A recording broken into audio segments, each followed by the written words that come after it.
Hi students, Vishnukumar.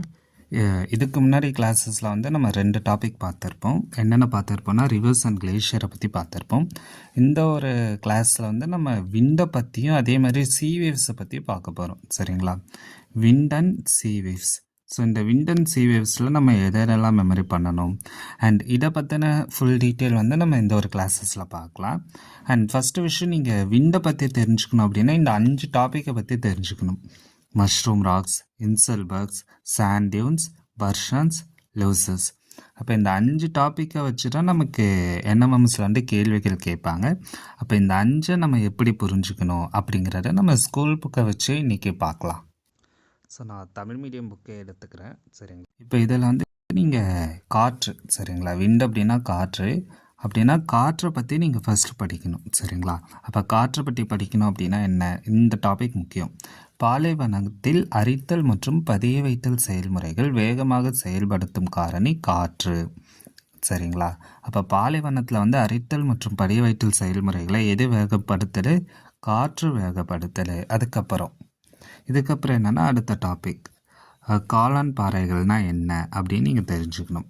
So இந்த காளான் பாறைகள் அப்படிங்கிறத நீங்கள் டீட்டெயிலாக பார்க்கணும்.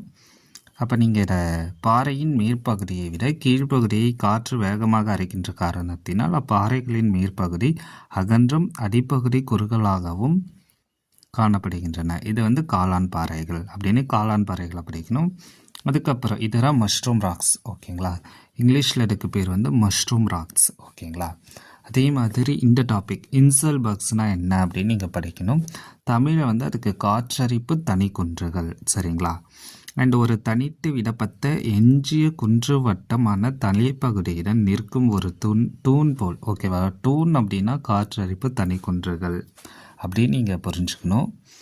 அதே மாதிரி பாறையின் மேற்பகுதி மற்றும் கீழ்ப்பகுதியை காற்று வேகமாக அரைக்கிறனால உருவாகிற பேர் மஷ்ரூம் ராக்ஸ் இப்படிங்கிறத நீங்கள் புரிஞ்சுக்கணும். ரெண்டாவது இதுக்கான எக்ஸாம்பிள்ஸ் முக்கியம். சரிங்களா? இன்சல்பர்க்ஸ்க்கான எக்ஸாம்பிள் தென் ஆப்பிரிக்காவில் இருக்க கலக்காரி பாலைவனத்தில் இருக்குது. அப்போ காற்றரிப்பு தனி குன்றுகள் எங்கே இருக்குது அப்படின்னு நீங்கள் கேட்டால் தென்னாப்பிரிக்கா கலக்காரி பாலைவனம் ஞாபகம் வரணும். ஓகேங்களா? அதே மாதிரி காற்று வீசும்போது மணலை ஒரு பகுதியிலிருந்து மற்றொரு பகுதிக்கு கடத்துகின்றன. இது வந்து மணல் குன்றுகள். சரிங்களா? மணல் குன்றுகள் வேணும், இதை படிக்கணும். அதே மாதிரி ஃபர்கான்கள்னால் என்னென்னு படிக்கணும். பிறைச்சந்திர தோற்றமுடன் கூடிய மணல் குன்றுகள் வந்து பர்கான்கள் அப்படின்னு இங்கே படிக்கணும். அதுக்கப்புறம் மணல் தூண்கள், காற்றடி வண்டல் படிவுகள். சரிங்களா? இது வந்து எங்கே அதிகமாக இருக்குது அப்படின்னு பார்த்தீங்கன்னா சீனாவில் அதிகமாக இருக்குது. அது மட்டும் இல்லாமல் இந்த இது இம்பார்ட்டன்ட், வடக்கு சீனாவில் படிந்துள்ள காற்றடி வண்டல் படிவுகள் கோபி பாலைவனத்திலிருந்து கடத்தப்பட்டவை ஆகும். அப்போ இது இம்பார்ட்டன்ட். ஸோ இது வரைக்கும் நீங்கள் பார்த்தீங்கன்னா இந்த இது கடல் அலைகள் இது காற்றை பற்றி நம்ம பார்த்துருப்போம். சரிங்களா? அப்போ காற்றை பற்றி பார்க்குறப்ப இந்த காற்று, அதே மாதிரி காளான் பாறைகள், காற்றரிப்பு தனி குன்றுகள் இங்கிலீஷில் இன்சல்பர்க்ஸ், அதே மாதிரி மணல் குன்றுகள் ஃபர்கான்கள், கோபி பாலைவனம், அதே மாதிரி காற்றடி வண்டல் பதிவுகள். நீங்கள் இதை எல்லாத்தையுமே மெமரி பண்ணியிருக்கணும். சரிங்களா? அண்ட் நம்ம இப்போ இங்கிலீஷ்க்கு வந்தோம் அப்படின்னா mushroom rocks, inselbergs, sand dunes, barchans, loess. ஓகேங்களா? அண்டு இதை பொறுத்தளவுக்கு நம்ம கொஸ்டினாகவே டைரெக்டாகவே பார்க்க ஆரம்பிச்சிடலாம். ஓகேங்களா? ஏன்னா மைண்ட் மேப்புமே இங்கே நம்ம கொடுத்துருப்போம். ஸோ டைரெக்ட்லி இப்போ கொஸ்டின்ஸ்குள்ளார போகலாம். இங்கே பாருங்கள் தோருக்கா. ஸோ டைரெக்டாக அவங்க என்ன கேட்குறாங்க அப்படின்னா லூசஸ், ஃபர்கான்கள் அப்படின்னா எங்கே இருக்குது அப்படின்னு தான் கேட்குறாங்களே. அப்போ விண்டு அப்படின்னு நீங்கள் ஆன்சர் பண்ணணும். அதுக்கப்புறம் லூசஸ் இஸ் ஃபவுண்ட் இன் சீனா. இப்போ தான் பார்த்தோமா, தமிழ்லையுமே பார்த்தோமா, காற்றடி வண்டல் படிவுகள் எங்கே இருக்குது? சீனாவில் இருக்குது. அதுக்கப்புறம் இங்கே பாருங்கள் அகெயின் லூசஸ். அப்போ லூசஸ் எங்கே இருக்குன்னு நம்ம பார்த்தோமா, அதையும் சீனாவா? இன்சல்பர்க்ஸ் எங்கே இருக்குது? கலக்காரி. கரெக்டாக? இப்போ தான் நான் மெமரி பண்ண சொன்னேன். அந்த கலக்காரி எந்த டிஸ்ட்ரிக்டில், எந்த நாட்டில் இருக்குது? அதுக்கு வந்து நீங்கள் ஆன்சர் பண்ணணும்.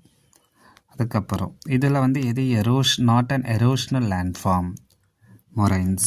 ஓகேங்களா? அதே மாதிரி அப்படியே கொடுத்துருக்காங்களா, அரிக்கப்பட்டு இன்சல்பர்க்கா ஆன்சர் என்ன அப்படின்னு நீங்கள் கண்டுபிடிங்க. அதே மாதிரி இது சிவேவ்ஸில் இருக்குது. நீங்கள் மீதி எல்லா கேள்விகளை பார்த்தாலும் கேட்ட கேள்விகளே தான் வந்திருக்குமே, சரிங்களா? அப்போ இதெல்லாம் தான் இம்பார்ட்டன்ட் பாயிண்ட்ஸ். இந்த பாயிண்ட்ஸை நீங்கள் ஞாபகம் வச்சுக்கணும். இங்கே பாருங்கள், மஷ்ரூம் ராக், விண்டே, இன்சல்பர்க்ஸ் கரெக்ட் பேர் வந்து கலக்காரி. இப்போ தான் பார்த்தோம். லூசஸ் தப்பு சீனா. அப்போ இங்கே மாற்றி எடை கொடுத்துருக்காங்களா? அண்டு இப்போ பாருங்கள், இந்த டைம் நான் கேட்ட கொஸ்டின் பேப்பர்லேயுமே கேட்டிருப்பேன், கலக்காரி டெசர்ட் எங்கே இருக்குது. அப்போ கலக்காரி டெசர்ட்டுங்கிறது ரொம்ப ரொம்ப இம்பார்ட்டன்ட் பாயிண்ட், சரிங்களா? இன்சல்பர்க்ஸ் எங்கே இருக்குது? அப்போ இன்சல்பர்க்ஸு கலக்காரி டெசர்ட் ஒன்றா அப்படிங்கிறத மட்டும் நீங்கள் தெரிஞ்சுக்கணும். அதே மாதிரி கிரெஷன் ஷேப்டு சாண்ட் டியூன்ஸ் வந்து பர்ஷான்ஸ் கரெக்டாக தப்பா? அதே மாதிரி லூசஸ் எங்கே ஃபவுண்ட் ஆகிருக்கு? மொரைன்ஸ் வந்து கிளேஷியல் டெபாசிட்ஸா? ஸோ நம்ம சொன்ன கேள்விகளை தான் திரும்ப திரும்ப ரிப்பீட்டடாக நம்ம கேட்குறோம். ஸோ நீங்கள் இந்த கிளாஸஸை பார்த்துக்கிட்டு இருந்தீங்கன்னா நீங்கள் இதை ஈஸியாகவே ஆன்சர் பண்ணலாம். அப்போ இந்த 5 பாயிண்ட்டை நீங்கள் ஞாபகம் எப்பயுமே வச்சுக்கணும். இன்சல்பர்க் வந்து கலக்காரி டெசர்ட் சவுத் ஆஃப்ரிக்காவில் இருக்குது. இது இம்பார்ட்டன்ட் பாயிண்ட். அதே மாதிரி பர்ஷான்ஸுங்கிறது கிரெஷன் shaped sand tunes.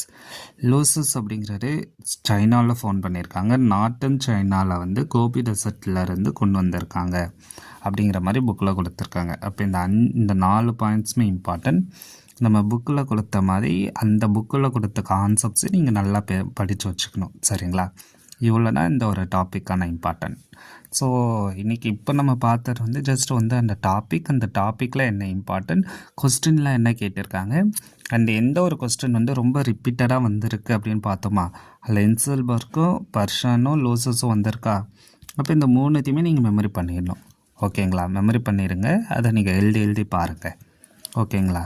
Thank you students.